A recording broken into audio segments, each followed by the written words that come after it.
എല്ലാവർക്കും ace P S സിയിലേക്ക് സ്വാഗതം. നമ്മൾ ഇന്ന് നോക്കുന്നത് 8ാം ക്ലാസ്സിലെ സോഷ്യൽ സയൻസിന്റെ ഒന്നാമത്തെ യൂണിറ്റ് ആണ്. അധിനിവേശവും ചേർത്ത് നിൽപ്പും. നമ്മുടെ പുതിയ സിലബസ് പ്രകാരം തയ്യാറാക്കിയിട്ടുള്ള പുതിയ ടെക്സ്റ്റ് ആണ്. അപ്പം അതിന്റെ കുറെ കാര്യങ്ങളൊക്കെ നമുക്ക് അറിയാവുന്ന, നമ്മൾ പഠിച്ചിട്ടുള്ളതുമായിട്ടുള്ള കുറെ കാര്യങ്ങളുണ്ട്. നമുക്ക് അറിയാത്ത കുറെ കാര്യങ്ങളും ഉണ്ട്. നിങ്ങൾ നോട്ട് ചെയ്യുക. അറിയാത്ത കാര്യങ്ങളൊക്കെ ഉണ്ട്, നോട്ട് ചെയ്യുക.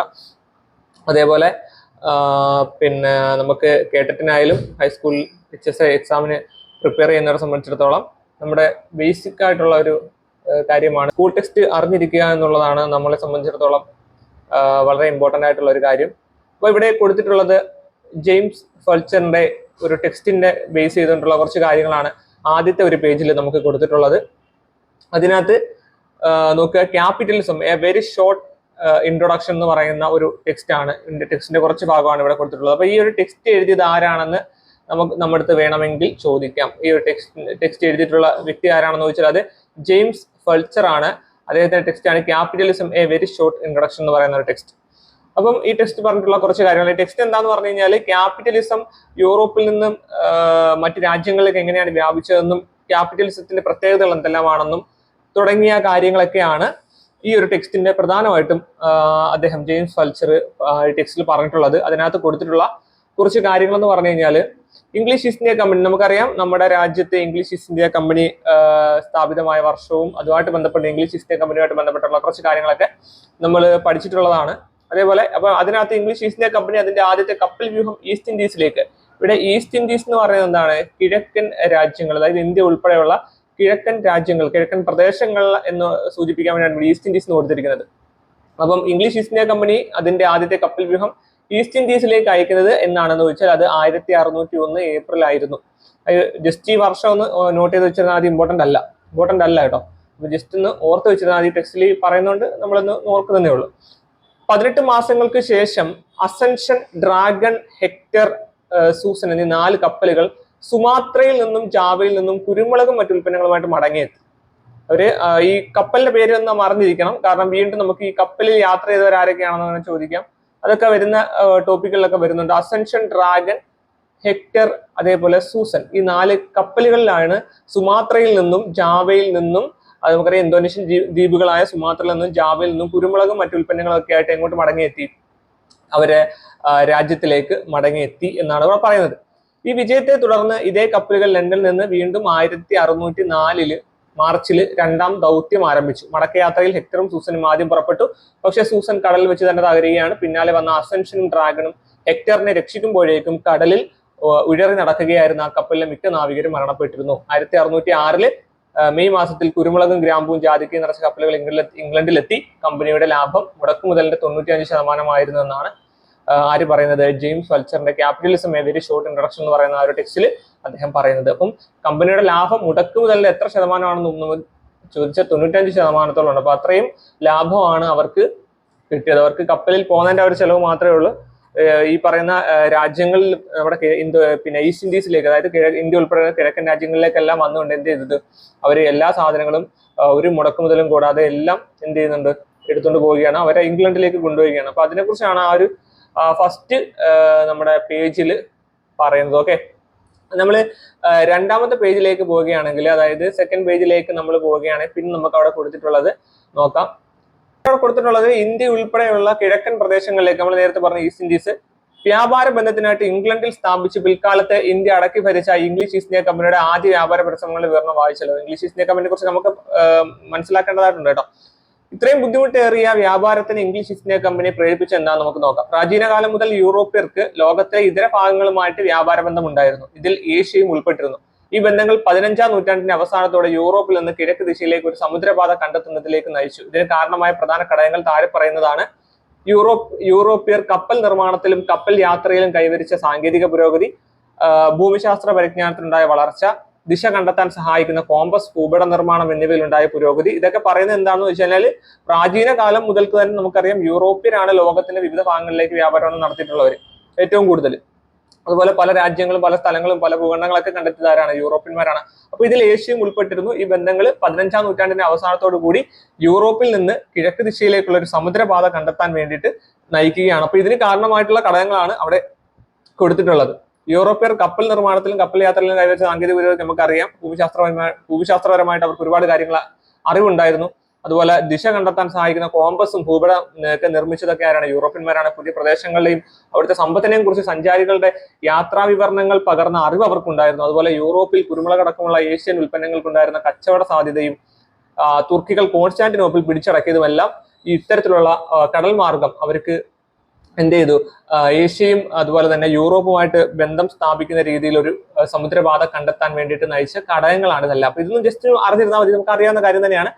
എന്നിട്ട് വാസ്കോഡ ഗാമയുടെ ഇന്ത്യയിലേക്കുള്ള യാത്ര അവിടെ നമുക്ക് കൊടുക്കുന്നുണ്ട്. വാസ്കോഡ ഗാമ ഇന്ത്യയിലേക്ക് വന്നിട്ടുള്ള ആ ഒരു മാപ്പ് കൊടുത്തിട്ടുണ്ട്. യൂറോപ്പിന്റെ പോർച്ചുഗലിലെ ലിസ്ബൺ തുറമുഖത്ത് നിന്നാണ് നമ്മുടെ വാസ്കോഡ ഗാമ ആദ്യമായിട്ട് എന്ത് ചെയ്തത്? പിന്നെ ഇന്ത്യയിലേക്ക് വരുന്നത്, നമ്മുടെ കേരളത്തിലേക്ക് വരുന്നത്.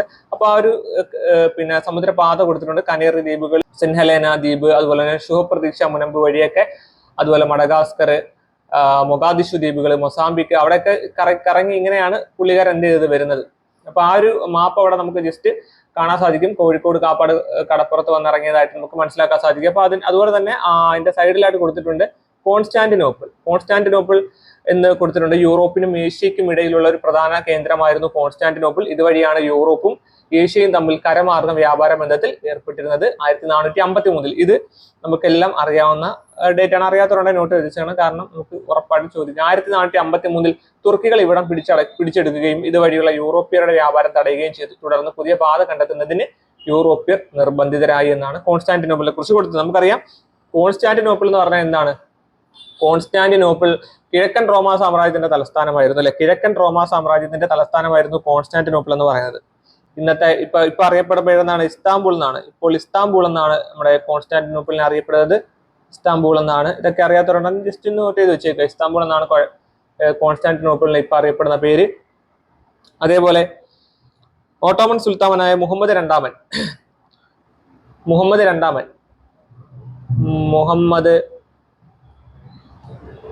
രണ്ടാമനാണ്. അദ്ദേഹം ഓട്ടോമൻ സുൽത്താനായിരുന്ന മുഹമ്മദ് രണ്ടാമനാണ് എന്ത് ചെയ്തത്? ഈ കോൺസ്റ്റാന്റിനോപ്പിൾ പിടിച്ചെടുത്തത് എന്ന് മനസ്സിലാക്കണം. 1453 മെയ് 29-നായിരുന്നു. 1453 മെയ് 29-നായിരുന്നു എന്ത് ചെയ്തത്? കോൺസ്റ്റാന്റിനോപ്പിൾ പിടിച്ചെടുത്തത്. അത് നമ്മൾ മനസ്സിലാക്കി വെച്ചേക്കണം. അടുത്ത പേജിലേക്ക് നമ്മൾ വരുമ്പോൾ അവിടെ ഭൂപടം നിരീക്ഷിച്ചുകൊണ്ട് ചുവടെ പറയുന്നവ കണ്ടെത്തുക എന്ന് എഴുതിയിട്ടുണ്ട്. നമുക്കറിയാം വാസ്കോഡ ഗാമ കപ്പൽ യാത്ര ആരംഭിച്ച സ്ഥലം എവിടെയാണ്? നമുക്ക് ആ ഒരു മാപ്പിൽ നോക്കുമ്പോൾ തന്നെ നമുക്ക് മനസ്സിലാവും. ആ മാപ്പിൽ നോക്കിയാൽ മതി. വാസ്കോഡ ഗാമ എവിടെ നിന്നാണ്? പോർച്ചുഗലിലെ ലിസ്ബൺ തുറമുഖത്ത് നിന്നാണ് എന്ത് ചെയ്തത്? യാത്ര ആരംഭിച്ചിട്ടുള്ളത്, അല്ലെ? അപ്പൊ വാസ്കോഡ ഗാമ കപ്പൽ യാത്ര നടത്തി ആരംഭിച്ച സ്ഥലം എവിടെയാന്ന് വെച്ചാൽ നമുക്ക് ഇവിടെ പറയും ലിസ്ബൺ തുറമുഖമാണ്. ലിസ്ബൺ തുറമുഖം, പോർച്ചുഗലിലെ ലിസ്ബൺ തുറമുഖത്ത് നിന്നാണ് വാസ്കോഡ ഗാമ കപ്പൽ യാത്ര ആരംഭിച്ചത്. വാസ്കോഡ ഗാമ എത്തിച്ചേർന്ന് നമുക്കറിയാം കാപ്പാടാണ്. കോഴിക്കോട് ജില്ലയിലെ കാപ്പാട് എന്ന് പറയുന്നത് കാപ്പാടാണ് വാസ്കോഡ ഗാമ എത്തിച്ചേർന്നത്. അതേപോലെ വാസ്കോഡ ഗാമ പിന്നിട്ട സമുദ്രങ്ങളും വൻകരകളും ചോദിക്കാൻ നമുക്ക് ഏതൊക്കെ പറയാം? ഏതൊക്കെ സമുദ്രങ്ങൾ വാസ്കോഡ ഗാമ പിന്നിട്ടിട്ടുണ്ടെന്ന് ചോദിച്ചാൽ നമുക്ക് ഏതൊക്കെ പറയാം? അറ്റ്ലാന്റിക് സമുദ്രം, അല്ലെ? അറ്റ്ലാന്റിക് സമുദ്രം പിന്നിട്ടിട്ടുണ്ട്. അതുപോലെ നമുക്ക് ഏതൊക്കെ സമുദ്രം പിന്നിട്ടിട്ടുണ്ട്? അതുപോലെ തന്നെ അവിടെ നോക്കിയാൽ നമുക്ക് മനസ്സിലാവും ഇന്ത്യൻ മഹാസമുദ്രം, അല്ലെ? ഇന്ത്യൻ മഹാസമുദ്രം, അറ്റ്ലാന്റിക് സമുദ്രം, ഇന്ത്യൻ മഹാസമുദ്രവും വാസ്കോഡ ഗാമ പിന്നിട്ട സമുദ്രങ്ങളാണ്. ആ ഒരു ഇവിടെ നോക്കുക, വാസ്കോഡ ഗാമ പിന്നിട്ട സമുദ്രങ്ങൾ നമ്മൾ പറഞ്ഞു.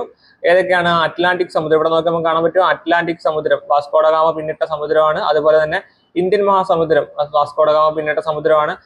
പിന്നെ പറഞ്ഞ ഗാമ പിന്നിട്ട വൻകരകൾ ഏതൊക്കെയാന്ന് വെച്ചാൽ ഏതൊക്കെ പറയാം? നമുക്ക് യൂറോപ്പ് പറയാം, അല്ലെ? യൂറോപ്പ് വൻകര പിന്നിട്ടു. അതുപോലെ തന്നെ ആഫ്രിക്ക വൻകര പിന്നിട്ടു. അതായത് ഈ പറയുന്ന മൊസാംബിക്ക്, മൊഗാദിഷു ഒക്കെ എന്താണ്? മൊസാംബിക്കും മൊഗാദിഷു ഒക്കെ എന്താണ്? ആഫ്രിക്കയിലെ പിന്നെ തലസ്ഥാനങ്ങളാണ്. അപ്പം ആഫ്രിക്ക നമുക്ക് പറയാൻ പറ്റും. അതുപോലെ തന്നെ ഏഷ്യ നമുക്ക് പറയാൻ പറ്റും, അല്ലെ? ഓക്കെ, അപ്പോൾ നമ്മൾ പറഞ്ഞു വന്നത് മൂന്ന് വൻകരകളോടെ ചോദിച്ചിട്ടുണ്ടായിരുന്നു. വാസ്കോഡ ഗാമ പിന്നിട്ട സമുദ്രങ്ങൾ വൻകരങ്ങൾ ചോദിച്ചാൽ അറ്റ്ലാന്റിക്കും ഇന്ത്യൻ മഹാസമുദ്രവും നമുക്ക് പറയാം. അതുപോലെ തന്നെ പറയാൻ പറ്റുന്നതാണ് ഏതൊക്കെ? ഏഷ്യ, അതുപോലെ ആഫ്രിക്ക, അതുപോലെ യൂറോപ്പ്. ഇത് മൂന്നും നമുക്ക് എന്ത് ചെയ്യാം? നമുക്ക് പറയാൻ പറ്റുന്ന വൻകരകളാണ്. ഓക്കെ, ഇപ്പോൾ വാസ്കോഡ ഗാമ പിന്നിട്ട സമുദ്രങ്ങളും വൻകരകളും ചോദിച്ചാൽ അറ്റ്ലാന്റിക്, ഇന്ത്യൻ മഹാസമുദ്രം ഉണ്ട്. അതുപോലെ ഏഷ്യ, ആഫ്രിക്ക, യൂറോപ്പ്. ഇനി താഴോട്ട് വരുമ്പോൾ പോർച്ചുഗീസുകാരുടെ ഇന്ത്യയിലേക്കുള്ള യാത്ര എന്ന് പറയുന്ന ഒരു ഹെഡിങ് ആണ് അവിടെ കൊടുത്തിട്ടുള്ളത്. പോർച്ചുഗീസുകാരുടെ ഇന്ത്യയിലേക്കുള്ള യാത്ര. 1498 കോഴിക്കോട് സമീപമുള്ള കാപ്പാട് എന്ന സ്ഥലത്താണ് വാസ്കോ ഡ ഗാമ എത്തിച്ചേർന്നത്. അദ്ദേഹത്തിന്റെ വരവ് ഇന്ത്യയിലെ യൂറോപ്യൻ ആധിപത്യത്തിന് വഴി തുറന്നു. അക്കാലത്ത് കോഴിക്കോട് ഭരിച്ചിരുന്നത് സാമൂതിരി രാജവംശമായിരുന്നു. നമുക്കറിയാവുന്ന കാര്യങ്ങളൊക്കെയാണ്. അറബികളായിരുന്നു കോഴിക്കോടുമായിട്ടുള്ള വിദേശ വ്യാപാരം നിയന്ത്രിച്ചിരുന്നത്. അവരെ പുറത്താക്കിക്കൊണ്ട് പോർച്ചുഗീസുകാർക്ക് വ്യാപാരാനുമതി നൽകണമെന്നുള്ള ഗാമയുടെ ആവശ്യം സാമൂതിരി അംഗീകരിച്ചില്ല. ഇതേ തുടർന്ന് ഗാമ കണ്ണൂരിലെ കോലത്തിരി രാജാവിൽ നിന്ന് വ്യാപാരാനുമതി നേടിയെടുത്തു. അപ്പൊ കണ്ണൂരിലെ രാജാവായിരുന്നു കോലത്തിരി. നമുക്ക് അറിയാവുന്ന കാര്യമാണെങ്കിലും ഒന്ന് മനസ്സിലാക്കി വെച്ചാൽ കണ്ണൂരിലെ രാജാവായിരുന്നു കോലത്തിരി. സാമൂതിരി എവിടുത്തെയായിരുന്നു? കോഴിക്കോടത്തെ രാജാവായിരുന്നു സാമൂതിരി. അതുപോലെ കണ്ണൂരിലെ കോലത്തിരി ആയിരുന്നു. അപ്പൊ കണ്ണൂരിലെ കോലത്തിരി രാജാവിൽ നിന്ന് വ്യാപാരാനുമതി നേടിയെടുത്തുകൊണ്ട് അദ്ദേഹം കുരുമുളക് ഉൾപ്പെടെയുള്ള ഉൽപ്പന്നങ്ങൾ ശേഖരിച്ച് അദ്ദേഹം പോർച്ചുഗലിലേക്ക് മടങ്ങി. അതുപോലെ തന്റെ യാത്രയ്ക്ക് ചെലവായ തുകയുടെ 60 ഇരട്ടിയിലധികം മൂല്യമുള്ള ചരക്കുകളാണ് ഗാമ ഇന്ത്യയിൽ നിന്ന് കൊണ്ടുപോയത് എന്നാണ് അവിടെ കൊടുത്തിട്ടുള്ളത്. ഓക്കെ, പിന്നീട് അവിടെ താഴോട്ട് വരുമ്പം ഗാമയുടെ യാത്രയിലൂടെ ഉണ്ടായ ലാഭം ഇന്ത്യയിലേക്ക് വീണ്ടും കച്ചവട യാത്രകൾ നടത്തുവാൻ പോർച്ചുഗീസുകാരെ പ്രേരിപ്പിച്ചു. സാമൂതിരി പോർച്ചുഗീസുകാർക്ക് വ്യാപാര കുത്തക നൽകിയില്ല. തന്മൂലം സാമൂതിരിക്കും പോർച്ചുഗീസുകാർക്കും ഇടയിൽ സംഘർഷങ്ങൾ ഉടലെടുത്തു. പോർച്ചുഗീസുകാർക്ക് ശക്തമായിട്ടുള്ള എതിർപ്പ് നേരിടേണ്ടി വന്നത് സാമൂതിരിയുടെ നാവിക തലവന്മാരായിരുന്ന കുഞ്ഞാലി മരക്കാന്മാർ. നമുക്കറിയാം സാമൂതിരിയുടെ നാവിക തലവന്മാരെ അറിയപ്പെട്ടിരുന്ന പേരെന്താണ്? സാമൂതിരിയുടെ നാവിക തലവന്മാരായിരുന്ന കുഞ്ഞാലി മരക്കാന്മാർ. പ്രധാനമായിട്ടും 4 കുഞ്ഞാലി മരക്കാർമാരായിരുന്നു ഉണ്ടായിരുന്നത്. അപ്പൊ അവരായിരുന്നു ഈ പറയുന്ന നമ്മുടെ പോർച്ചുഗീസുകാർക്ക് വളരെ ഒരു വെല്ലുവിളി നേരിട്ടിരുന്ന പ്രധാനപ്പെട്ട ആളുകൾ. കുഞ്ഞാലി മരക്കാന്മാരുടെ കാലശേഷം പോർച്ചുഗീസുകാർക്ക് ഇന്ത്യയിൽ നിന്ന് കാര്യമായിട്ടുള്ള ഭീഷണിയൊന്നും ഉണ്ടായിട്ടില്ല എന്നാണ് അവിടെ പറയുന്നത്. പിന്നെ സൈഡിലോട്ട് വരുമ്പോൾ നമുക്ക് കാണാൻ സാധിക്കുന്നത് ഗാമയുടെ കപ്പലുകൾ. കണ്ടോ, ഗാമയുടെ കപ്പലുകൾ. ഞാൻ നേരത്തെ പറഞ്ഞ ഇതാണ്. ഗാമയുടെ കപ്പലുകൾ 3 നമ്മൾ ഇമ്പോർട്ടന്റ് ആണ്, കാരണം ഇത് പഠിക്കണം. ഇതിപ്പോ ചോദിച്ചിട്ടുള്ളതാണ്. ഗാമയുടെ കപ്പലുകൾ ഏതൊക്കെയാണ്? Sao Gabriel, Sao Rafael, Berrio. 3 കപ്പലുകളാണ് ഗാമ സഞ്ചരിച്ചിട്ടുള്ളത്. ഓക്കെ, 3 കപ്പലുകളിലായിട്ടാണ് ഗാമ സംഘം ഇന്ത്യയിൽ എത്തിച്ചേർന്നത്. അപ്പം ഗാമ സഞ്ചരിച്ചിട്ടുള്ള അല്ലെങ്കിൽ ഗാമയുടെ സംഘം സഞ്ചരിച്ചിട്ടുള്ള കപ്പലുകൾ ഏതൊക്കെയാണെന്ന് വെച്ചാൽ, ഒന്ന് Sao Maria, Sao Gabriel, Sao Rafael. 2 Sao ഉണ്ട്. സാവോ ഗബ്രിയേലും സാവോ റാഫേലും ബെറിയോയും. ഇത് 3ഉം പഠിക്കുക. അറിയാത്തവര് എന്ത് ചെയ്യുക? എഴുതിയെടുക്കുക. സാവോ ഗബ്രിയേല്, സാവോ റാഫേല്, അതുപോലെ തന്നെ ബെറിയോ എന്നീ 3 കപ്പലുകളിൽ എന്ത് ചെയ്തു? ഗാമയും സംഘവും ഇന്ത്യയിൽ എത്തിച്ചേർന്നു. ഇത്രയും കാര്യങ്ങളാണ് ഈ ഒരു ആദ്യത്തെ ഒരു ഇതിൽ പറയുന്നത്. ആദ്യത്തെ പേജ് 2 പേജുകളിലായിട്ട് പറയുന്നത്. പിന്നെ ഇവിടെ പോർച്ചുഗീസുകാരുടെ വരവ് ഇന്ത്യയിൽ സൃഷ്ടിച്ച ഫലങ്ങൾ താഴെ കൊടുത്തിട്ടുള്ള വിവിധ തരം വസ്തുക്കൾ നോക്കുക. പോർച്ചുഗീസുകാർ വന്നത് ഫലമായിട്ട് നമുക്ക് ലഭിച്ചിട്ടുള്ള കുറച്ച് കാര്യങ്ങൾ ചിത്രത്തിൽ തന്നിട്ടുള്ളവരുടെ മലയാളം പേരുകൾ കണ്ടെത്തി പട്ടികപ്പെടുത്തുക എന്ന് എഴുതിയിട്ടുണ്ട്. അതിൽ ഒന്നാമത് മേശയാണ്, നമുക്കറിയാലേ. രണ്ടാമത് എന്താണ് അല്ലെ, പുസ്തകത്തിൽ പൂരിപ്പിച്ചു കൊടുക്കാൻ വേണ്ടിയിട്ടാണ്, പിള്ളേർക്ക് പഠിക്കാനുള്ള അവർക്ക് നോക്കിയിട്ട് എഴുതാൻ വേണ്ടിയിട്ടാണ്. രണ്ടാമത്തെയാണ് കസേര. ഇവര് പേരൊക്കെ നമുക്ക് പോർച്ചുഗീസിൽ നിന്ന് വന്നിട്ടുള്ള പേരുകളാണ് മനസ്സിലാക്കണം. കസേര. പിന്നെ 3ാമത് അവിടെ അലമാര കൊടുത്തിട്ടുണ്ട്. ഇതൊക്കെ പോർച്ചുഗീസുകാർ എന്ത് ചെയ്യുന്നത്? പോർച്ചുഗീസുകാരുടെ സംഭാവനകളാണ് ഈ പേരുകളെല്ലാം. അലമാര, പിന്നീട് അതേപോലെ ജനലുണ്ട്,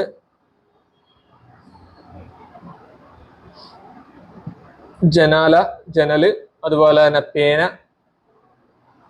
പേന, അതുപോലെ ചാക്ക്. പിന്നെ നമുക്ക് വേറെ എന്തുകൂടെ പറയാം? കടലാസ് ആരുടെയാണെന്ന് ചോദിച്ചാൽ പോർച്ചുഗീസുകാരുടെ ഭാഷയാണ് കടലാസ്, അവർ കൊണ്ടുവന്നെയാണ്. അതുപോലെ ലേലം എന്ന വാക്ക് ഒത്തിരി ഉണ്ട്. ഇതിന് പ്രധാനപ്പെട്ടാണ് ഞാൻ പറയുന്നത്. ലേലം, അതുപോലെ കടലാസ്, ഇതൊക്കെ ആര് കടമെടുത്താണ്? പോർച്ചുഗീസുകാർ നമ്മൾ കടമെടുത്തിട്ടുള്ളതാണ്. അല്ലെങ്കിൽ പോർച്ചുഗീസുകാരാണ് ഈ ഒരു പേരൊക്കെ നമുക്ക് സംഭാവനയായിട്ട് നൽകിയത്. അങ്ങനെ മനസ്സിലാക്കുക. മേശ, കസേര, അലമാര, ജനാല, അതുപോലെ പേന, അതേപോലെ ചാക്ക്, കടലാസ്, ലേലം, ഇതൊക്കെ പോർച്ചുഗീസുകാരുടെ സംഭാവനയാണെന്ന് മനസ്സിലാക്കുക. പിന്നീട് താഴെ മാനുവൽ കോട്ടയുടെ ഒരു ഭാഗം നമുക്ക് അവിടെ കൊടുത്തിട്ടുണ്ട്. ഇന്ത്യയും പോർച്ചുഗീസുകാരുമായിട്ടുള്ള ബന്ധത്തിന്റെ സ്വാധീന ഫലമായിട്ട് പോർച്ചുഗീസ് ഭാഷയിൽ നിന്നാണ് ഈ പദങ്ങൾ മലയാള ഭാഷയ്ക്ക് ലഭിച്ചതെന്ന് ഇവിടെ കൊടുത്തിട്ടുണ്ട്. അതുപോലെ തന്നെ കശുമാവ്, പറങ്കിമാവ്, പപ്പായ, പേരയ്ക്ക, പൈനാപ്പിൾ തുടങ്ങിയവ നമുക്ക് പരിചയപ്പെടുത്തിയത് ആരാണ്? പോർച്ചുഗീസുകാരാണെന്ന് നമ്മൾ മനസ്സിലാക്കണം. ഓക്കെ, അതേപോലെ അടുത്ത പേജിലേക്ക് വരുമ്പോൾ ഇന്ത്യയിലെ ആദ്യത്തെ യൂറോപ്യൻ കോട്ട, അതായത് നമ്മുടെ മാനുവൽ കോട്ട കൊച്ചിയിൽ സ്ഥാപിച്ചു. ആരാണ്? പോർച്ചുഗീസുകാരാണ്. അതുപോലെ തന്നെ കൊച്ചി, ഗോവ, ദാമൻ ദ്വീപ് എന്നീ പ്രദേശങ്ങൾ പോർച്ചുഗീസ് ആധിപത്യത്തിന് കീഴിലായിട്ടുണ്ട്. അതുപോലെ അച്ചടി വിദ്യ പ്രചരിപ്പിച്ചത് പോർച്ചുഗീസുകാരാണ്. ചവിട്ടു നാടകം, മാർഗം കളി തുടങ്ങിയ കലാരൂപങ്ങൾ പ്രചരിപ്പിച്ചത് പോർച്ചുഗീസുകാരാണ്. യൂറോപ്യൻ ശൈലിയിലുള്ള കെട്ടിട നിർമ്മാണം ആരംഭിച്ചതും പോർച്ചുഗീസുകാരാണ്. അതേപോലെ യൂറോപ്യൻ പടക്കോപ്പുകളും യുദ്ധമുറകളും അഭ്യസിപ്പിച്ചത് പോർച്ചുഗീസുകാരാണ്. ക്രൈസ്തവ മത പഠന കേന്ദ്രങ്ങൾ ആരംഭിച്ചതും പോർച്ചുഗീസുകാരാണ്. ഇതൊക്കെ നമുക്ക് അറിയാവുന്ന കാര്യങ്ങൾ തന്നെയാണ്. ഇന്ത്യയിലെ ആദ്യത്തെ യൂറോപ്യൻ കോട്ട മറന്നുപോല് മാനുവൽ കോട്ടയാണ്. അപ്പോൾ അതിന്റെ താഴെയായിട്ട് അവർ കൊടുത്തേക്കുന്നുണ്ട് പോർച്ചുഗീസ് ബന്ധം ഇന്ത്യയിൽ വ്യത്യസ്ത മേഖലകളിൽ ചെലുത്തിയ സ്വാധീനം കണ്ടെത്തി പട്ടിക പൂർത്തിയാക്കാൻ. രാഷ്ട്രീയ മേഖലയിലും അതുപോലെ കാർഷിക മേഖല, വിജ്ഞാന മേഖല, അതേപോലെ സാംസ്കാരിക മേഖല, ഇങ്ങനെ 4 മേഖലകൾ കൊടുത്തിട്ടുണ്ട്. അതിൽ പോർച്ചുഗീസുകാരുടെ ബന്ധം ഇതിൽ ഓരോന്നും ഏതൊക്കെയാണെന്ന് നമ്മൾ ഈ തന്നിരിക്കുന്നതൊന്നും രേഖപ്പെടുത്തി വെക്കണം എന്നാണ് പറയുന്നത്. പിള്ളേർക്ക് പഠിക്കാനുള്ളതാണ്. എന്നിരുന്നാൽ തന്നെ നമ്മളിത് മനസ്സിലാക്കി വെച്ചേക്കുക. രാഷ്ട്രീയ മേഖലയിൽ നമുക്ക് എന്ത് പറയാം? അവരാദ്യം പറഞ്ഞ ഇന്ത്യയിലെ ആദ്യത്തെ യൂറോപ്യൻ കോട്ടയായ മാനുവൽ കോട്ട നമുക്ക് പറയാം അല്ലെ. ഇന്ത്യയിലെ ആദ്യത്തെ യൂറോപ്യൻ കോട്ടയായ മാനുവൽ കോട്ട ഇന്ത്യയിൽ നിർമ്മിച്ചു, കൊച്ചിയിൽ സ്ഥാപിച്ചു. അതാരാണ്? പോർച്ചുഗീസുകാരാണ്. അതൊരു എന്താ പറയുക, നമുക്ക് രാഷ്ട്രീയ മേഖലയിൽ ഉൾപ്പെടുത്താൻ പറ്റും. പോർച്ചുഗീസ് ബന്ധം ഇന്ത്യയിൽ വ്യത്യസ്ത മേഖലകളിൽ ചെലുത്തിയ സ്വാധീനം കണ്ടെത്തി പട്ടിക പൂർത്തിയാക്കാനാണ് പറഞ്ഞേക്കുന്നത്. അതിനകത്ത് രാഷ്ട്രീയ മേഖലയിൽ നമുക്ക് എന്തുൾപ്പെടുത്താൻ പറ്റും? മാനുവൽ കോട്ട നമുക്ക് ഉൾപ്പെടുത്താൻ പറ്റും. അതുപോലെ തന്നെ കൊച്ചി, ഗോവ, ദാമൻ, ദ്വീപ് എന്നീ പ്രദേശങ്ങൾ പോർച്ചുഗീസ് ആധിപത്യത്തിന് കീഴിലായി എന്നതും നമുക്ക് രാഷ്ട്രീയപരമായിട്ട് ആ ഒരു മേഖലയിൽ ഉൾപ്പെടുത്താൻ പറ്റും. കൊച്ചി, അതുപോലെ തന്നെ ഗോവ, ദാമൻ, ദ്വീപ് തുടങ്ങിയ പ്രദേശങ്ങൾ പോർച്ചുഗീസ് ആധിപത്യത്തിന് കീഴിലായി എന്ന് പറയുന്നത് നമുക്ക് എന്ത് ചെയ്യാം? രാഷ്ട്രീയ മേഖലയിൽ ഉൾപ്പെടുത്താം. യൂറോപ്യൻ പടക്കോപ്പുകളും യുദ്ധമുറകളും ഓഫീസും ഇതെല്ലാം നമുക്ക് രാഷ്ട്രീയ മേഖലയിൽ ഉൾപ്പെടുത്താം. കാർഷിക മേഖലയിൽ നമുക്ക് ഏതൊക്കെ ഉൾപ്പെടുത്താൻ പറ്റും? കാർഷിക മേഖലയിൽ നമുക്ക് ഉൾപ്പെടുത്താൻ പറ്റുന്നത് നമ്മൾ ഇവിടെ ആദ്യം പറഞ്ഞത് കശുമാവ്, പറങ്കിമാവ്, പപ്പായ, പേരയ്ക്ക, പൈനാപ്പിൾ തുടങ്ങിയ പരിചയപ്പെടുത്തി. അത് നമുക്ക് എവിടെ പറയാൻ പറ്റും? കാർഷിക മേഖലയിൽ പറയാൻ പറ്റും. ഓക്കെ ആണല്ലോ. അതേപോലെ വിജ്ഞാന മേഖലയിൽ നമുക്ക് എന്താ പറയാൻ പറ്റും? വിജ്ഞാന മേഖലയിൽ ഇതിനകത്ത് ഏത് പറയാൻ പറ്റും? അച്ചടി വിദ്യ അല്ലെ. അച്ചടി വിദ്യ നമുക്ക് വിജ്ഞാന മേഖലയിൽ ഉൾപ്പെടുത്താൻ പറ്റുന്നതാണ്. അതേപോലെ തന്നെ ക്രൈസ്തവ മതപഠന കേന്ദ്രങ്ങൾ അല്ലെ. ക്രൈസ്തവ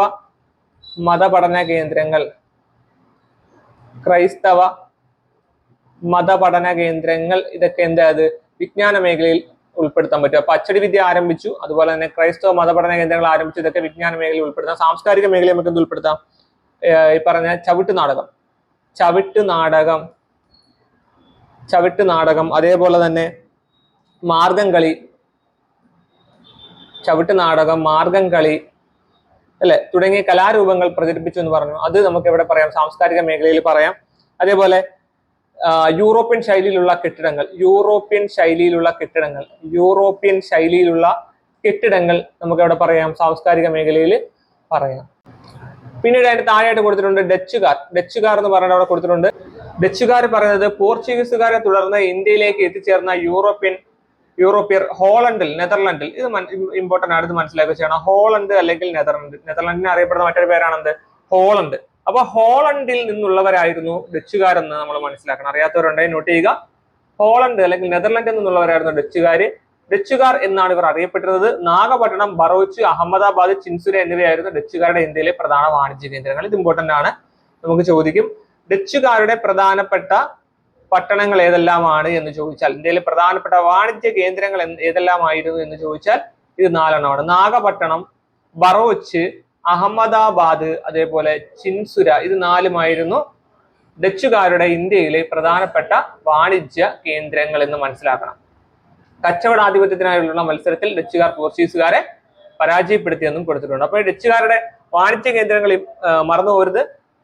നമ്മുടെ നാഗപട്ടണം, ബറോച്ച്, അഹമ്മദാബാദ്, ചിൻസുര. ഡച്ചുകാർ എവിടുത്തുകാരായിരുന്നു വെച്ചാൽ ഹോളണ്ടുകാരായിരുന്നു. ഹോളണ്ട് അല്ലെങ്കിൽ നെതർലൻഡിനെ അറിയപ്പെടുന്ന മറ്റൊരു പേരാണ് ഹോളണ്ടിൽ നിന്നുള്ളവരായിരുന്നു, നെതർലൻഡിൽ നിന്നുള്ളവരായിരുന്നു ആര്? ഡച്ചുകാരെന്ന് പറയുന്നത്. ഓക്കെ ആണല്ലോ. പിന്നീട് വരുന്നതാണ് താഴെ കുളച്ചൽ യുദ്ധം കൊടുത്തത്. 1741 കന്യാകുമാരിക്കടുത്തുള്ള കുളച്ചലിൽ വെച്ച് തിരുവിതാംകൂർ ഭരണാധികാരിയായിരുന്ന മാർത്താണ്ഡവർമ്മയും ഡച്ചുകാരും തമ്മിൽ ഏറ്റുമുട്ടി എന്ന് കൊടുത്തിട്ടുണ്ട്. 1741 ഓഗസ്റ്റ് 10 കുളച്ചൽ യുദ്ധം നടന്നത്. Battle of Kulachal. നമ്മുടെ ഇപ്പോഴത്തെ സിനിമകളിലൊക്കെ ഈ ഒരു ഡേറ്റ് പറയുന്നുണ്ട്. ഇപ്പൊ ഇറങ്ങിയ നരിവേട്ടയ്ക്കകത്ത് നമ്മുടെ ടൊവിനോ പറയുന്ന ഡേറ്റ് ആണ്. ഇങ്ങനെ PSC പഠിച്ചുകൊണ്ടിരിക്കുന്ന സമയത്ത് ഇങ്ങനെ ആവർത്തിച്ച് പറയുന്ന ഒരു ഡേറ്റ് ആണ് 1741 കുളച്ചൽ യുദ്ധം. കന്യാകുമാരിക്കടുത്തുള്ള കുളച്ചിൽ വെച്ചാണ് തിരുവിതാംകൂർ ഭരണാധികാരിയായിരുന്ന മാർത്താണ്ഡവർമ്മയും ഡച്ചുകാരും തമ്മിൽ ഏറ്റുമുട്ടിയത്. ഈ യുദ്ധത്തിൽ പരാജയപ്പെട്ടതോടെ ഡച്ചുകാർക്ക് ഇന്ത്യയിലെ ആധിപത്യം നഷ്ടപ്പെട്ട ഒരു യൂറോപ്യൻ ശക്തി ഇന്ത്യൻ ഭരണാധികാരിയോട് പരാജയപ്പെട്ട ആദ്യത്തെ യുദ്ധമായിരുന്നു കുളച്ചൽ യുദ്ധം. ഇതും അറിയാത്തവരുടെ നോട്ട് ചെയ്തൊക്കെ. ഒരു യൂറോപ്യൻ ശക്തി ഒരുപാട് തവണ ചോദിച്ചതാണ്, PSC ഒരുപാട് തവണ ചോദിച്ചിട്ടുള്ള ക്വസ്റ്റ്യൻ ആണ്. ഒരു യൂറോപ്യൻ ശക്തി ഇന്ത്യൻ ഭരണാധികാരിയോട് പരാജയപ്പെട്ട ആദ്യത്തെ യുദ്ധമായിരുന്നു എന്ന് പറയുന്നത് കുളച്ചൽ യുദ്ധം. 1741 കന്യാകുമാരിക്കടുത്തുള്ള കുളച്ചിൽ വെച്ച് ആരൊക്കെ തമ്മിലാണ്? തിരുവിതാംകൂർ രാജാവായിരുന്ന മാർത്താണ്ഡവർമ്മയും ഡച്ചുകാരും തമ്മിലായിരുന്നു ഏറ്റുമുട്ടിയത്. ഈ യുദ്ധത്തിൽ പരാജയപ്പെട്ടതോടെ ഡച്ചുകാർക്ക് ഇന്ത്യയിലെ ആധിപത്യം നഷ്ടപ്പെട്ടു. അതിനകത്ത് മാർത്താണ്ഡവർമ്മ ആ ഒരു കുളച്ചിൽ യുദ്ധത്തിൽ ജയിക്കുകയാണ്. ആ കാര്യങ്ങളൊക്കെ നമുക്കറിയാം. പിന്നീട് അടുത്ത പേജിലേക്ക് നമ്മൾ പോകുമ്പോൾ കാണപ്പെടുന്നത് അവിടെ ഒരു ചിത്രം കൊടുത്തിട്ടുണ്ട്. ഹോർത്തൂസ് മലബാർക്കസിന്റെ ചിത്രമാണ്, കാര്യങ്ങളൊക്കെ കൊടുത്തിട്ടുണ്ട്. ഹോർത്തൂസ് മലബാർക്കസിന്റെ കവർ ചിത്രമൊക്കെ കൊടുത്തിട്ടുണ്ട്. ഡച്ചുകാരുമായിട്ടുള്ള ബന്ധത്തിന്റെ ഏറ്റവും വലിയ സംഭാവന എന്ന് പറയുന്നത് ഹോർത്തൂസ് മലബാർക്കസ് എന്ന കൃതിയാണ്. നമുക്കറിയാം ഈ ഡച്ചുകാരുമായിട്ടുള്ള നമ്മുടെ ഈ പറയുന്ന ഈ ഹോർത്തൂസ് മലബാർക്കസിലാണ് ഡച്ചുകാരുമായിട്ടുള്ള നമ്മുടെ ബന്ധം കൃത്യമായിട്ട് നമുക്ക് മനസ്സിലാക്കി തരുന്ന ഒരു ടെക്സ്റ്റ് ആണ് ഹോർത്തൂസ് മലബാർക്കസ്. കേരളത്തിലെ 742 ഔഷധ സസ്യങ്ങളെ കുറിച്ച്, അപ്പൊ ഇതും നമുക്ക് ഇമ്പോർട്ടന്റ് ആണ്. 742 ഔഷധ സസ്യങ്ങളെ കുറിച്ച് എവിടെ പറയുന്നുണ്ട്? ഹോർത്തൂസ് മലബാർക്കസിൽ പറയുന്നുണ്ട്. നമ്മളോട് വേണമെങ്കിൽ ചോദിക്കാം, ഹോർത്തൂസ് മലബാർക്കസിൽ എത്ര കൃതികളെ അല്ലെങ്കിൽ എത്ര ഔഷധ സസ്യങ്ങളെ കുറിച്ച് പറയുന്നുണ്ടെന്ന് ചോദിച്ചാൽ അത് 742 എന്നാണ്. മനസ്സിലാക്കി വെച്ചേക്കണം. 742 ഔഷധ സസ്യങ്ങളെ കുറിച്ച് വിവരങ്ങൾ ഈ ഗ്രന്ഥത്തിൽ പ്രതിപാദിച്ചിട്ടുണ്ട്. ഡച്ച് ഗവർണർ ആയിരുന്ന ഹെൻറിക് വാൻഡ്രീഡ്, നമുക്കറിയാലേ ഹെൻറിക് വാൻഡ്രീഡ് ആണ് ഈ ഒരു ടെക്സ്റ്റ് രചിച്ചത്. അപ്പൊ ഈ ഒരു ടെക്സ്റ്റ് എഴുതിയത് ആരാണെന്ന് ചോദിച്ചാൽ അത് ഹെൻറിച്ച് വാൻഡ്രീഡ് ആണ്. അതൊക്കെ ഒരുപാട് തവണ ചോദിച്ചിട്ടാണ് കാര്യങ്ങളാണ്. ഈ രചനയ്ക്ക് അദ്ദേഹത്തെ സഹായിച്ചത് ഇട്ടി അച്യുതൻ എന്ന മലയാളി വൈദ്യനായിരുന്നു. നമുക്കറിയാം ഇതൊക്കെ ഒത്തിരി തവണ 50,000 തവണ PSC ചോദിച്ചാണല്ലോ ഇട്ടി അച്യുതൻ എന്ന മലയാളി വൈദ്യൻ. അതായത് ഹെൻറിക്ക് വാൻഡ്രീഡ് എഴുതിയ ഹോർത്തൂസ് മലബാർക്കസിനെ എഴുതാൻ സഹായിച്ച അല്ലെങ്കിൽ ഹെൻറിച്ച് വാൻഡ്രീഡിനെ സഹായിച്ച മലയാളിയായിരുന്നു ആര്? ഇട്ടി അച്യുതൻ. അതുപോലെ തന്നെ അപ്പുഭട്ട്, രംഗഭട്ട്, വിനായക ഭട്ട്, ഇതൊക്കെ നമുക്ക് അറിയാവുന്ന കാര്യങ്ങളൊക്കെയാണ്. അപ്പുഭട്ട്, രംഗഭട്ട്, വിനായക ഭട്ട് എന്നിവരും രചനയിൽ പങ്കാളികളായി. അപ്പൊ ആരൊക്കെ ഉണ്ടായിരുന്നു വെച്ചാൽ ഹെൻറിച്ച് വാൻഡ്രീഡിന്റെ കൂടെ എഴുതാൻ സഹായിച്ച മറ്റ് മലയാളികൾ ആരൊക്കെയാണ്? ഇട്ടി അച്യുതൻ, അതേപോലെ അപ്പുഭട്ട്, രംഗഭട്ട്, വിനായക ഭട്ട്, അവരും പങ്കാളികളായി. മലയാള അക്ഷരങ്ങൾ അച്ചടിയിൽ പതിഞ്ഞ ആദ്യത്തെ പുസ്തകമാണ് ഹോർത്തൂസ് മലബാർക്കസ്. ഇത് നമുക്ക് അറിയാവുന്നതാണ്, ഇമ്പോർട്ടന്റ് ആയിട്ടുള്ള ഒരു കാര്യമാണ്. മലയാള അക്ഷരങ്ങൾ അച്ചടിയിൽ പതിഞ്ഞ ആദ്യത്തെ പുസ്തകം, മലയാള അക്ഷരങ്ങൾ അച്ചടിയിൽ പതിഞ്ഞ ആദ്യത്തെ പുസ്തകമാണ് ഇത് ഹോർത്തൂസ് മലബാർക്കസ്.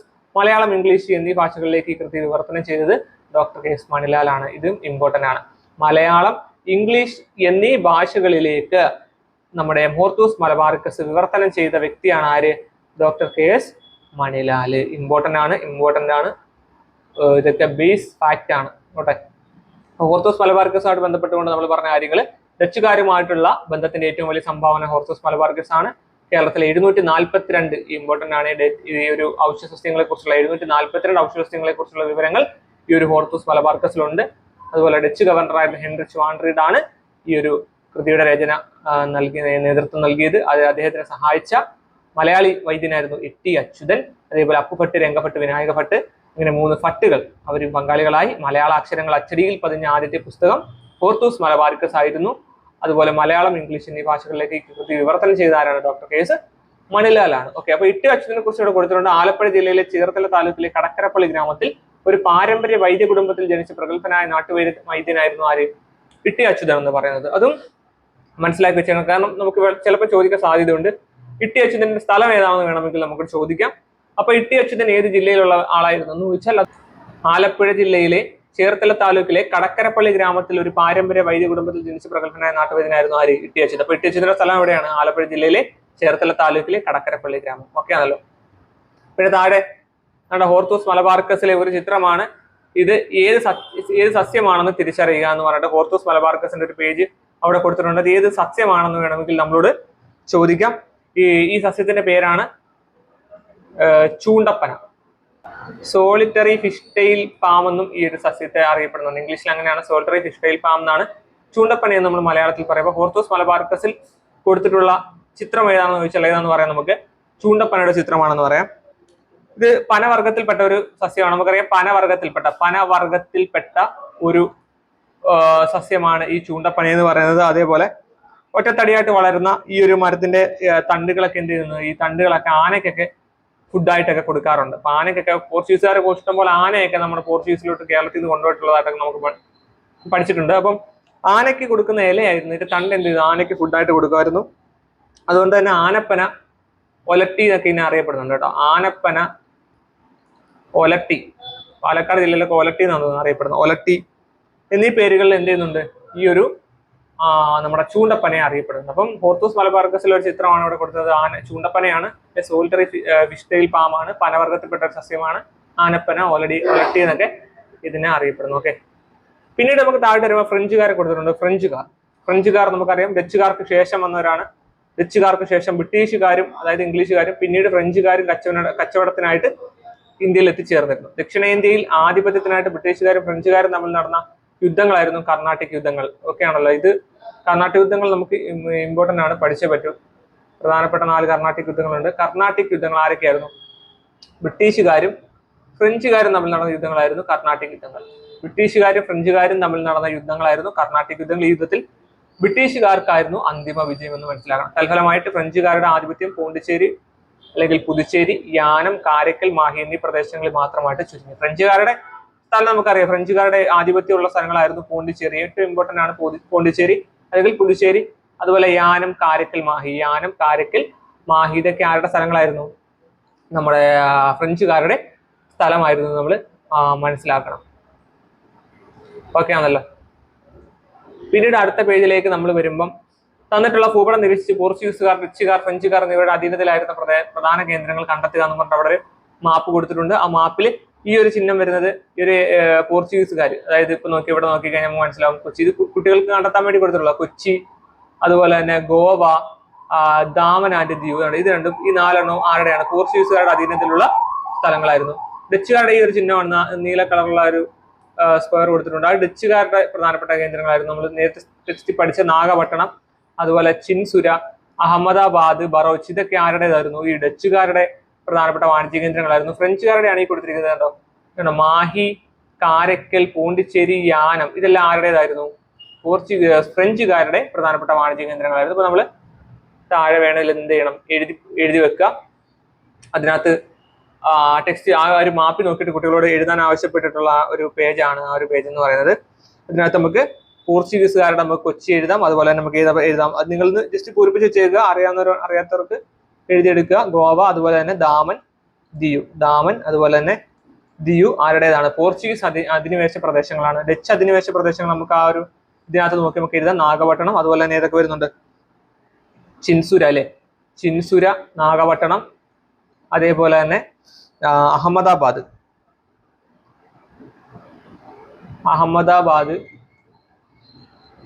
അതേപോലെ ബറോച്ച്. ഇതൊക്കെ ഡച്ച് അധിനിവേശ പ്രദേശങ്ങളായിട്ട് നമുക്ക് എഴുതാൻ പറ്റും. ഇത് കൂടാതെ തന്നെ ഡച്ചുകാരുടെ നമ്മൾ പറഞ്ഞു നാഗപട്ടണം, ചിൻസുര, അഹമ്മദാബാദ്, ബറോച്ച്. ഇത് 4 ഡച്ച് അധിനിവേശ പ്രദേശങ്ങൾ. അതുപോലെ ഫ്രഞ്ച് വരുമ്പോൾ പോണ്ടിച്ചേരി വരുന്നുണ്ട്, അതുപോലെ കാരക്കൽ വരുന്നുണ്ട്, കാരക്കൽ, അതേപോലെ മാഹി,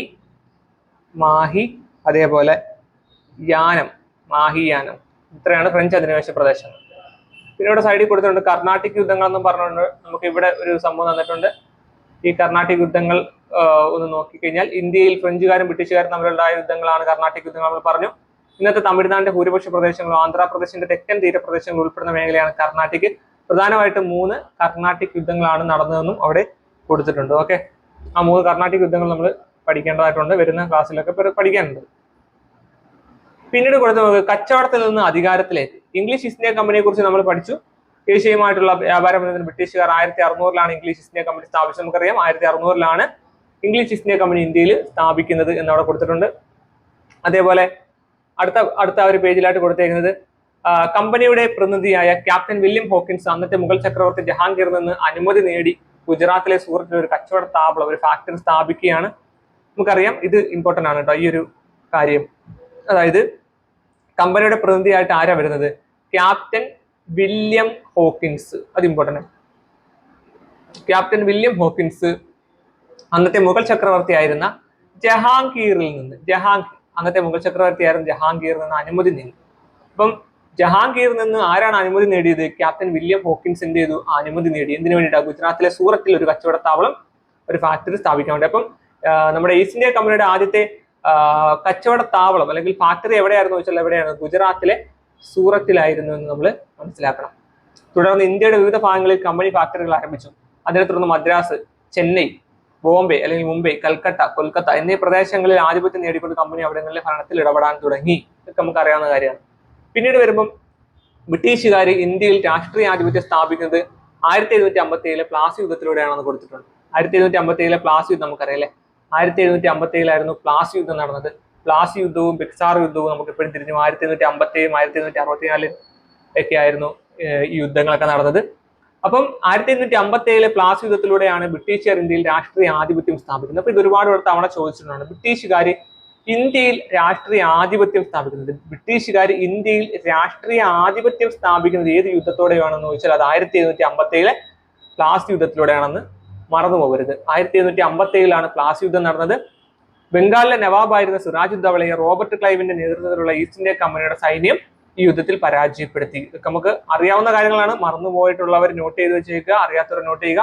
പ്ലാസി യുദ്ധം ഇന്ത്യയിൽ രാഷ്ട്രീയ ആധിപത്യം സ്ഥാപിക്കാൻ ബ്രിട്ടീഷുകാർ ഇന്ത്യയിൽ രാഷ്ട്രീയ ആധിപത്യം സ്ഥാപിച്ച യുദ്ധമായിരുന്നു പ്ലാസി യുദ്ധം. 1757 ബംഗാളിലെ നവാബായിരുന്ന സിറാജുദ്ദൗളയെ റോബർട്ട് ക്ലൈവിന്റെ നേതൃത്വത്തിലുള്ള ഈസ്റ്റ് ഇന്ത്യ കമ്പനി എന്ത് ചെയ്തു? പരാജയപ്പെടുത്തി. ബംഗാളിന്റെ ഭരണം പിടിച്ചെടുത്തത് ബ്രിട്ടീഷുകാർക്ക് ഇന്ത്യയിലെ മറ്റു പ്രദേശങ്ങൾ തങ്ങളുടെ അധീനത്തിൽ കൊണ്ടുവരാൻ സഹായകമായി. കാർഷിക സമ്പന്നമായ ബംഗാളിലെ ഭൂനികുതി കൊണ്ട് ബ്രിട്ടീഷുകാർ സൈനിക ശക്തി മെച്ചപ്പെടുത്തുകയും രാജ്യത്തിന്റെ ബാക്കി ഭാഗങ്ങൾ കീഴടക്കാനുള്ള പണം സ്വരൂപിക്കുകയും ചെയ്തു.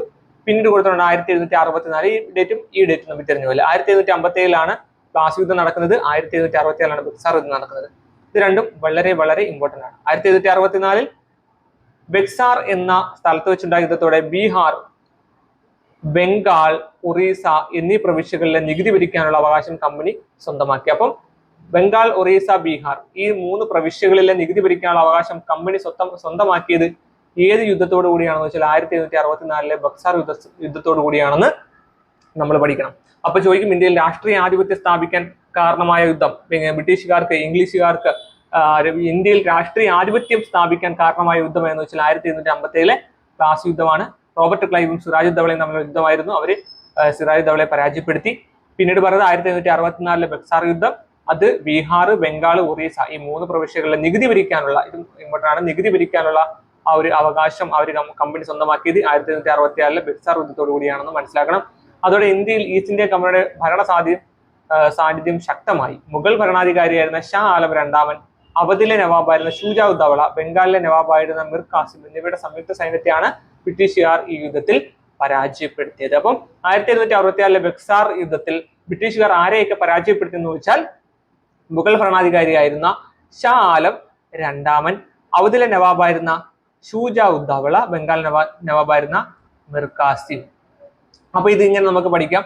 ബക്സാർ യുദ്ധത്തിൽ ബ്രിട്ടീഷുകാർ പരാജയപ്പെടുത്തിയത് ഷാ, അതേപോലെ തന്നെ ഷു, അതുപോലെ തന്നെ മീ.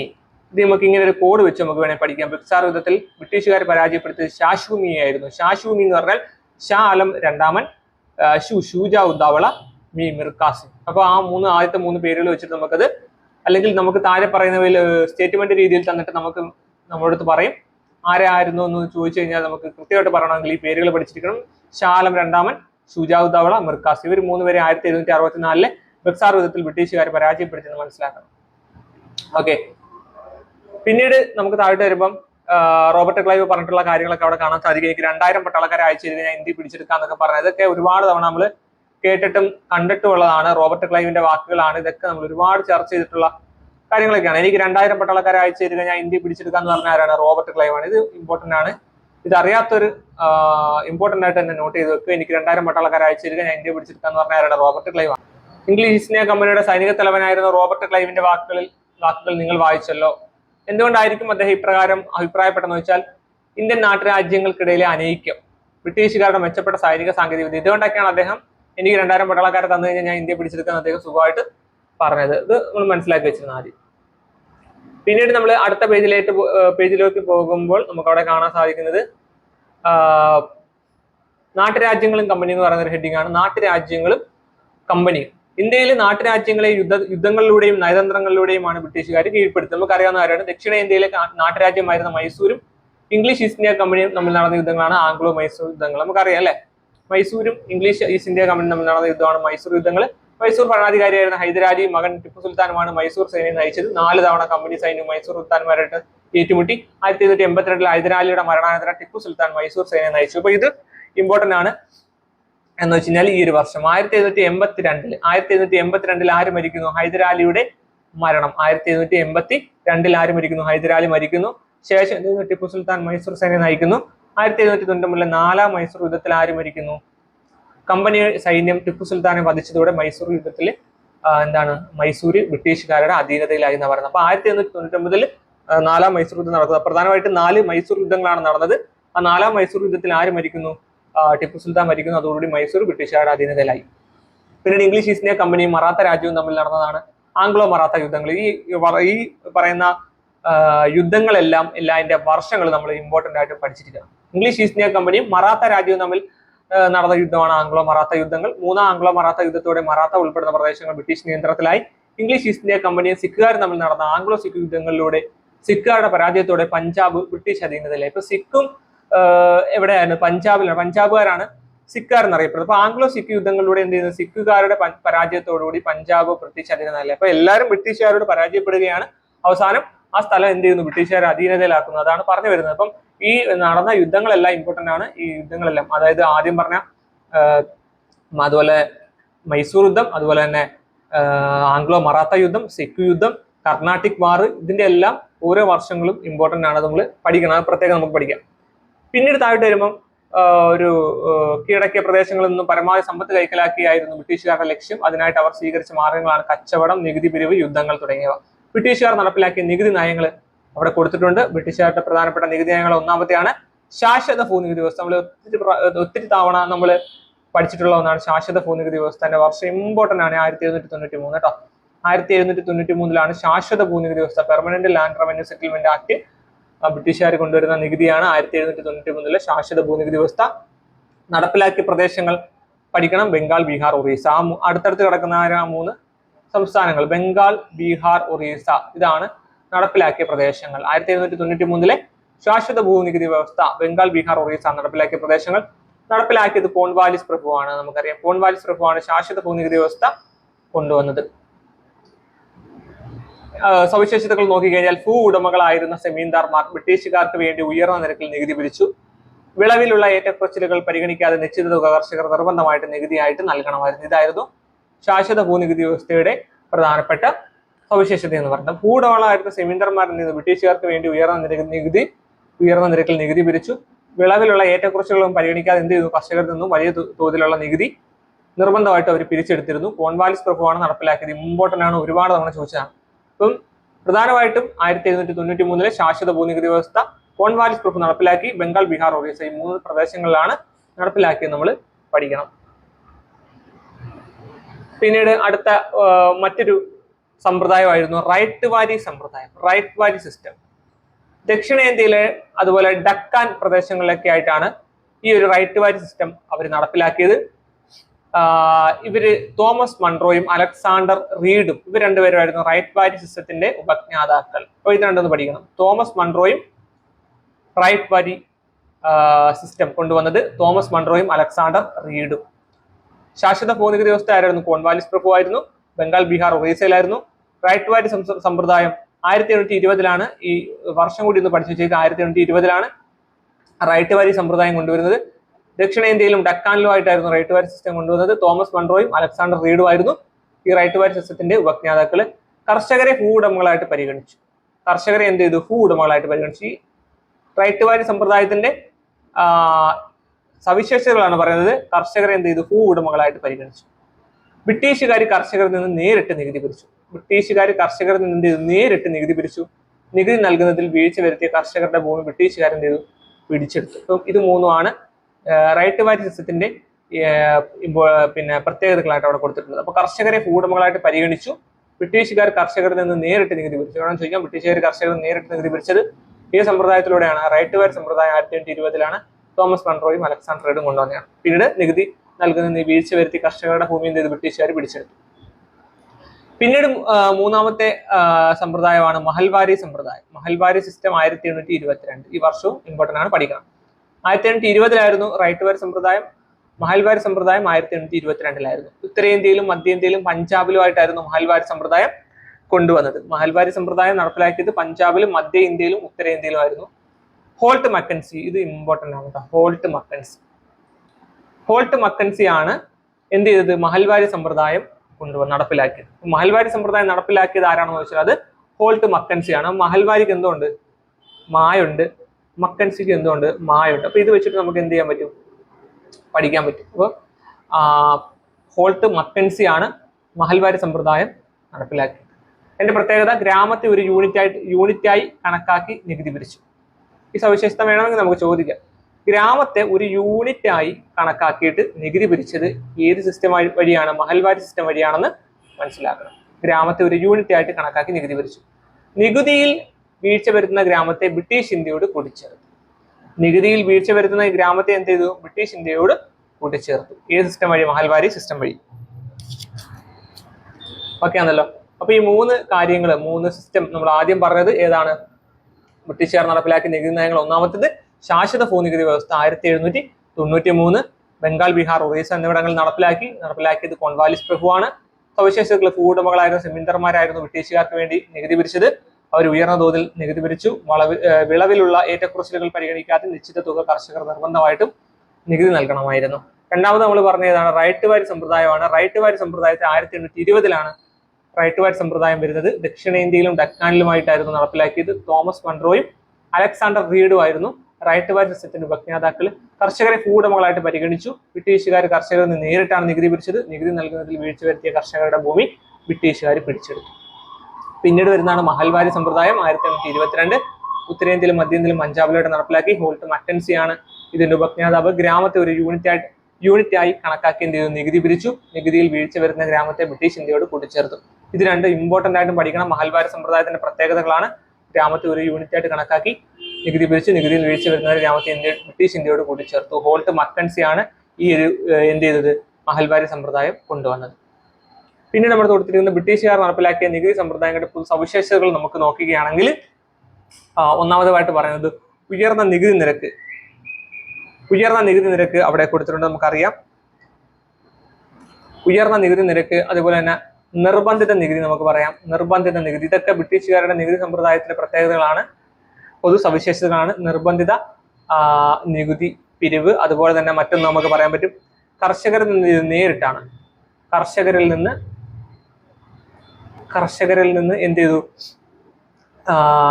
നേരിട്ട് നികുതി പിരിക്കുന്നു. കർഷകരിൽ നിന്ന് നേരിട്ട് നികുതി പിരിക്കുന്നു. കർഷകരിൽ നിന്ന് നേരിട്ട് നികുതി പിരിക്കുന്നു. അതുപോലെ തന്നെ നികുതി നൽകാതിരുന്നാൽ എന്ത് ചെയ്യുന്നു? കൃഷിഭൂമി പിടിച്ചെടുക്കുന്നു.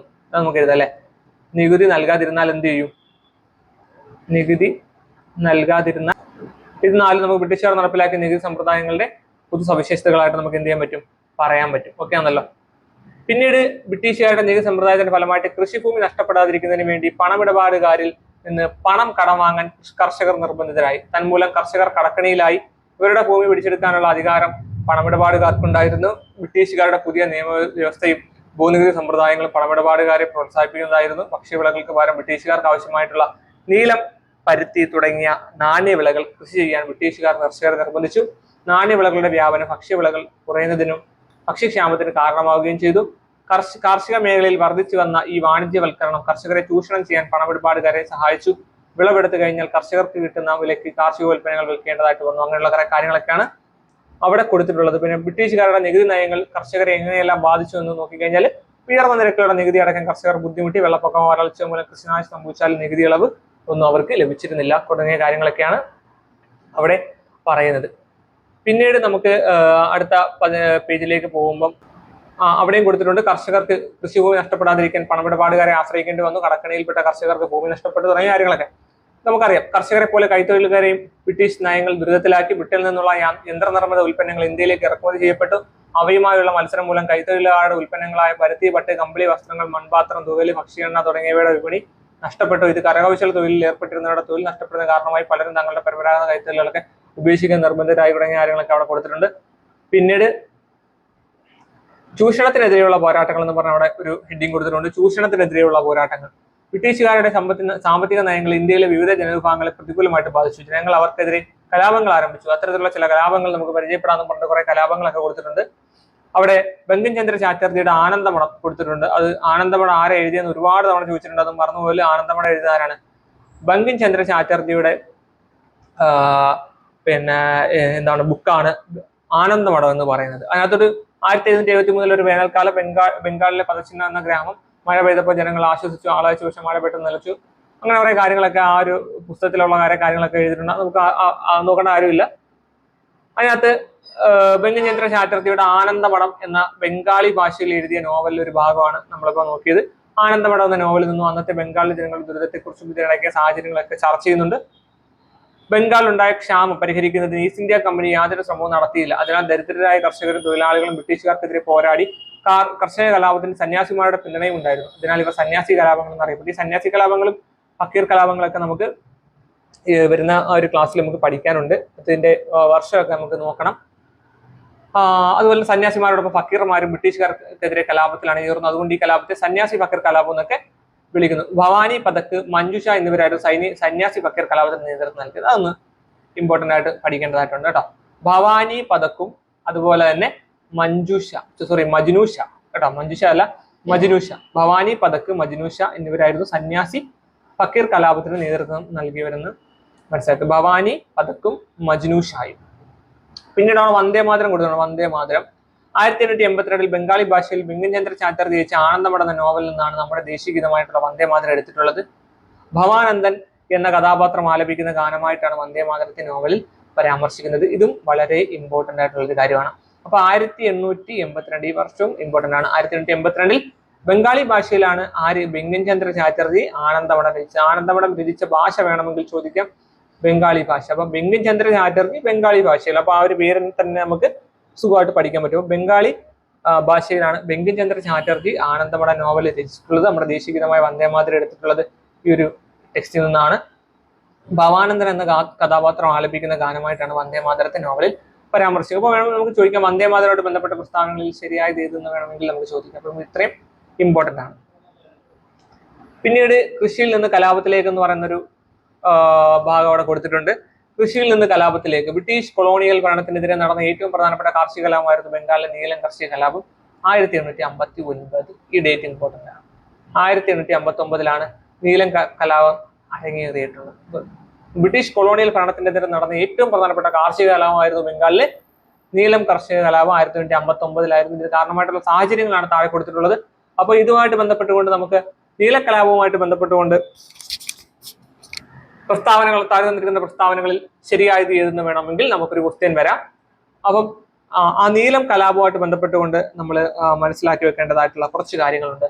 ബ്രിട്ടീഷുകാരായിട്ടുള്ള തോട്ടക്കാർ, ഇൻഡിഗോ പ്ലാന്റേഴ്സ്, അവർ ഗ്രാമപ്രദേശങ്ങളിൽ സ്ഥാപിച്ചിട്ടുള്ള ഫാക്ടറികൾക്ക് ആവശ്യമായിട്ടുള്ള അമരിച്ചെടി കൃഷി ചെയ്യാൻ കർഷകരെ നിർബന്ധിച്ചു. അത് ഇമ്പോർട്ടന്റ് ആണ്, നമ്മൾ നോക്കണം. ബ്രിട്ടീഷുകാരായിട്ടുള്ള തോട്ടക്കാര് ഗ്രാമപ്രദേശങ്ങളിൽ സ്ഥാപിച്ചിട്ടുള്ള ഫാക്ടറികൾക്ക് ആവശ്യമായ അമരിച്ചെടി കൃഷി ചെയ്യാൻ ആരെ നിർബന്ധിച്ചു? കർഷകരെ നിർബന്ധിച്ചു. അപ്പം ബംഗാളിലെ നീലം കലാപം 1859 ബംഗാളിലെ നടന്ന നീലം കർഷക കലാപത്തിന് ബന്ധപ്പെട്ട പ്രസ്താവനകൾ. ഒന്നാമത്തെ പ്രസ്താവനയാണ് ബ്രിട്ടീഷുകാരായ തോട്ടക്കാര്, ഇൻഡിഗോ പ്ലാന്റേഴ്സ് എന്ത് ചെയ്തു? ഗ്രാമപ്രദേശങ്ങളിൽ സ്ഥാപിച്ചിട്ടുള്ള ഫാക്ടറികൾക്ക് ആവശ്യമായിട്ടുള്ള അമരിച്ചെടി. ചിലപ്പോൾ ഈ ഒരു പേരൊക്കെ നമുക്ക് ശരിയാണോ തെറ്റാണോ കൺഫ്യൂഷൻ വരാം. അമരിച്ചെടി കൃഷി ചെയ്യാൻ ആരെ പ്രോത്സാഹിപ്പിച്ചു? നിർബന്ധിച്ചു? കർഷകരെ. ഈ അമരിച്ചെടിയിൽ നിന്ന് ഉൽപ്പാദിപ്പിക്കുന്ന നീലം ബ്രിട്ടീഷുകാർക്ക് മാത്രമേ വിൽക്കാൻ കഴിയുമായിരുന്നുള്ളൂ. നീലത്തിന് കമ്പോള വിലയേക്കാൾ താഴ്ന്ന വില മാത്രമാണ് കർഷകർക്ക് ബ്രിട്ടീഷുകാർ നൽകിയിരുന്നത്. കടുത്ത ഭക്ഷ്യക്ഷാമത്തിനും ചൂഷണത്തിനും സാമ്പത്തിക ബുദ്ധിമുട്ടുകൾക്ക് ഇത് വഴിതെളിച്ചു. കൃത്രിമ ചായം കണ്ടെത്തിയതോടെ നീലത്തിന്റെ ആവശ്യകത കുറഞ്ഞത് ദാരിദ്ര്യം വർദ്ധിപ്പിച്ചു. മറ്റു വഴികളില്ലാതെ കർഷകർ ബ്രിട്ടീഷുകാർക്കെതിരെ പ്രക്ഷോഭത്തിന്റെ പാതയിലേക്ക് തിരിഞ്ഞു. ഇത്രയും കാര്യങ്ങളാണ് നീലം കലാപവുമായിട്ട് ബന്ധപ്പെട്ടുകൊണ്ട് നമുക്ക് നോക്കാനുള്ളത്. അപ്പൊ 1859 നീലം കലാപം, ബംഗാളിലെ കർഷക കലാപമായിരുന്നു നീലം കലാപത്തിന്റെ പ്രത്യേകതകളാണ് അവിടെ കൊടുത്തിട്ടുള്ളത്. ബ്രിട്ടീഷുകാർ എന്ത് ചെയ്തു? നമ്മുടെ സാധാരണ കർഷകരെ അമരച്ചെടി കൃഷി ചെയ്യാൻ നിർബന്ധിക്കുന്നു. അവര് അമരച്ചെടിയിൽ നിന്ന് ഉൽപ്പാദിപ്പിക്കുന്ന നീലം ബ്രിട്ടീഷുകാർക്ക് മാത്രമേ വിൽക്കാൻ പറ്റത്തുള്ളൂ എന്ന് പറയുന്നു. നീലത്തിന് കമ്പോള വിലയേക്കാൾ താഴ്ന്ന വില മാത്രമാണ് കർഷകർക്ക് ബ്രിട്ടീഷുകാർ കൊടുത്തിരുന്നത്. കടുത്ത ഭക്ഷ്യക്ഷാമത്തിനും ചൂഷണത്തിനും സാമ്പത്തിക ബുദ്ധിമുട്ടും ഇതൊക്കെ വഴിതെളിച്ചു. അതുപോലെ തന്നെ കൃത്രിമ ചായം കണ്ടെത്തിയതോടെ നീലത്തിന്റെ ആവശ്യകത കുറഞ്ഞത് ദാരിദ്ര്യം വർദ്ധിപ്പിച്ചു. മറ്റു വഴികളില്ലാതെ കർഷകർ എന്ത് ചെയ്തു? ബ്രിട്ടീഷുകാർക്കെതിരെ പ്രക്ഷോഭത്തിന്റെ പാതയിലേക്ക് മാറി. അതുപോലെ തന്നെ അവിടെ കൊടുത്തിട്ടുള്ള 2 പേരുകൾ നോക്കുക. ദിഗംബർ ബിശ്വാസും വിഷ്ണു ബിശ്വാസും. ഇത് ഇമ്പോർട്ടന്റ് ആണ്, ഇത് ഒരുപാട് തവണ ചോദിച്ചിട്ടുണ്ട്. ദിഗംബർ ബിശ്വാസിന്റെയും വിഷ്ണു ബിശ്വാസിന്റെയും നേതൃത്വത്തിലുള്ള ആയിരുന്നു എന്ത് ചെയ്തത്? കലാപം, നീലം കലാപം തുടക്കം കുറിച്ചത്. ബംഗാളിലുടനീളം കലാപം പടർന്നു പിടിച്ചതോടെ കർഷകർ നീലം കൃഷി ഉപേക്ഷിച്ച് തുടർന്ന് നീല ഫാക്ടറികൾ ആക്രമിച്ചു. കൃഷിക്കാരുടെ പ്രതിരോധം ശക്തമായപ്പോൾ തോട്ടക്കാർ ഫാക്ടറികൾ അടച്ചുപൂട്ടുകയും ബംഗാളിൽ നീലം കൃഷി ഏതാണ്ട് ഇല്ലാതാവുകയും ചെയ്തു. അപ്പൊ 2 പേരുകൾ മറന്നുപോലെ നീലം കലാപവുമായിട്ട് ബന്ധപ്പെട്ട നേതൃത്വം കൊടുത്ത 2 വ്യക്തികളായിരുന്നു. ഒന്ന് ദിഗംബർ ബിശ്വാസും 2 വിഷ്ണു ബിശ്വാസും എന്ന് പറയുന്നത്. ഓക്കെ. പിന്നീട് നമുക്ക് കാടുണർന്നപ്പോൾ ബിപിൻ ചന്ദ്രയുടെ ഇന്ത്യയുടെ സ്വാതന്ത്ര്യ സമരം. ഇപ്പൊ ഈ ഒരു ടെക്സ്റ്റ് എഴുതിയത് ആരാന്ന് വേണം ചോദിക്കുക. ഇന്ത്യയുടെ സ്വാതന്ത്ര്യ സമരം, ഈ ടെക്സ്റ്റ് എഴുതിയത് ആരാണ്? ബിപിൻ ചന്ദ്രയാണെന്ന് മനസ്സിലാക്കണം. ബിപിൻ ചന്ദ്രയുടെ ടെക്സ്റ്റ് ആണ് ഇന്ത്യയുടെ സ്വാതന്ത്ര്യ സമരം. ഓക്കെ ആണല്ലോ. അപ്പം ആ ഒരു ഇന്ത്യയുടെ സ്വാതന്ത്ര്യ സമരം എന്ന് പറയുന്ന ആ ഒരു കാര്യം ആ ടെക്സ്റ്റിൽ കൊടുത്തിട്ടുള്ള കുറച്ച് കാര്യങ്ങളാണ് അവിടെ കൊടുത്തിട്ടുള്ളത്. സാന്താൾ കലാപവുമായിട്ട് ബന്ധപ്പെട്ടുകൊണ്ട് ബ്രിട്ടീഷ് പട്ടാളക്കാർ പാവങ്ങൾക്ക് നേരെ വെടിവെച്ചിട്ടുള്ള കാര്യങ്ങളാണ് അവിടെ കൊടുത്തിരിക്കുന്നത്. സാന്താൾ ഗോത്ര ജനതയുടെ ധീരത കാണിക്കുന്ന കുറിപ്പാണ് മുകളിൽ കൊടുത്തിരിക്കുന്നത്. എന്തിനായിരിക്കും സാന്താൾ ജനത ബ്രിട്ടീഷുകാർക്കെതിരെ പോരാടിയെന്നാണ് ചോദിച്ചിരിക്കുന്നത്. 18ാം നൂറ്റാണ്ടിൽ ബംഗാൾ പ്രവിശ്യയിലെ രാജ്മഹൽ കുന്നിലേക്ക് കുടിയേറി പാർത്ത ഗോത്ര ജനവിഭാഗമാണ് ഈ സാന്താൾ ജനതയെന്ന് മനസ്സിലാക്കണം കേട്ടോ. 18ാം നൂറ്റാണ്ടിലെ ബംഗാൾ പ്രവിശ്യയിലെ രാജ്മഹൽ കുന്നുകൾ, ഈ രാജ്മഹൽ കുന്ന് വെച്ചിട്ടുണ്ട്. രാജ്മഹൽ കുന്നിലേക്ക് കുടിയേറി പാർത്തിട്ടുള്ള ഗോത്ര ജനവിഭാഗമാണ് സാന്താൾ. ഭൂവുടമകൾ അന്യായമായിട്ട് കരം പിരിക്കുകയും കൊള്ളപ്പലിശക്കാർ നിരന്തരമായി കടം നൽകുകയും അതുപോലെ പകരമായി അവരുടെ ധാന്യങ്ങളും അനുഭവങ്ങളും തട്ടിയടിക്കുകയും ചെയ്തിരുന്നു. ഇതെല്ലാം ബ്രിട്ടീഷുകാരുടെ പിൻബലത്തോടു കൂടിയായിരുന്നു. ഭൂമിയുമായിട്ടുള്ള ഗോത്ര ജനതയുടെ ബന്ധത്തെക്കുറിച്ച് യാതൊരു ധാരണയും ഇല്ലാതിരുന്ന ബ്രിട്ടീഷ് ഭരണകൂടത്തിന് ഇതെല്ലാം നികുതി വരുമാനം വർദ്ധിപ്പിക്കാനുള്ള ഉപാധികൾ മാത്രമായിരുന്നു. തങ്ങൾ നേരിട്ട അനീതികൾക്കെതിരെ ഗോത്ര ജനതയെ അണിനിരത്തി 1855 ബ്രിട്ടീഷുകാർക്കെതിരെ സാന്താളുകൾ പോരാട്ടങ്ങൾക്ക് തുടക്കം കുറിച്ചു. ഈ കലാപങ്ങൾക്ക് നേതൃത്വം നൽകിയ സിദോവിനെയും കാൻഹുവിനെയും ബ്രിട്ടീഷുകാർ വധിച്ചു. അപ്പം ആരെയൊക്കെയാണ് വധിച്ചത്? സിദ്ധുവിനെ. ചില ടെക്സ്റ്റിലൊക്കെ, നമ്മൾ പഴയ ടെക്സ്റ്റിലൊക്കെ സിദ്ധു എന്നാണ് കാണുന്നത്, സിദ്ധു എന്നാണ് കൊടുത്തത്. സിദ്ധു ആയാലും സിദ്ധുവും കൻഹുവും അങ്ങനെ പഠിച്ചാലും മതി. അപ്പൊ സിദ്ധുവിനെയും കൻഹുവിനെയും എന്ത് ചെയ്തു? ബ്രിട്ടീഷുകാർ വധിച്ചു. കലാപം ക്രൂരമായിട്ട് അടിച്ചമർത്തപ്പെട്ടെങ്കിലും ഗോത്ര ജനതയുടെ പ്രതിരോധ ചരിത്രത്തിലുള്ള സുപ്രധാനമായിട്ടുള്ള അധ്യായമായിട്ട് സാന്താൾ കലാപം മാറി. അപ്പോൾ സാന്താൾ കലാപത്തിന് നേതൃത്വം കൊടുത്തത് സിദ്ധുവും കൻഹുവും ആണെന്ന് മനസ്സിലാക്കി. രാജ്മഹൽ കുന്നിലായിരുന്നു ഈ ഗോത്ര ജനവിഭാഗം ജീവിച്ചിരുന്നത്. അപ്പൊ അവർക്ക് ബ്രിട്ടീഷുകാർ അവരെ ചൂഷണം ചെയ്തപ്പോൾ അവർ ബ്രിട്ടീഷുകാർക്കെതിരെ കലാപം നടത്തി. 1855 ഡേറ്റ് മറന്നുപോയില്ല. 1855 ബ്രിട്ടീഷുകാർക്കെതിരെ സാന്താളുകൾ പോരാട്ടങ്ങൾ തുടക്കം കുറിച്ചപ്പം സാന്താൾ കലാപം ഏത് വർഷമാണെന്ന് വെച്ചാൽ 1855 സിദ്ധുവും കൻഹുവായിരുന്നു നേതൃത്വം കൊടുത്തത്. അവരെന്ത് ചെയ്തു? അവർ വധിച്ചു എന്നുള്ളതാണ്.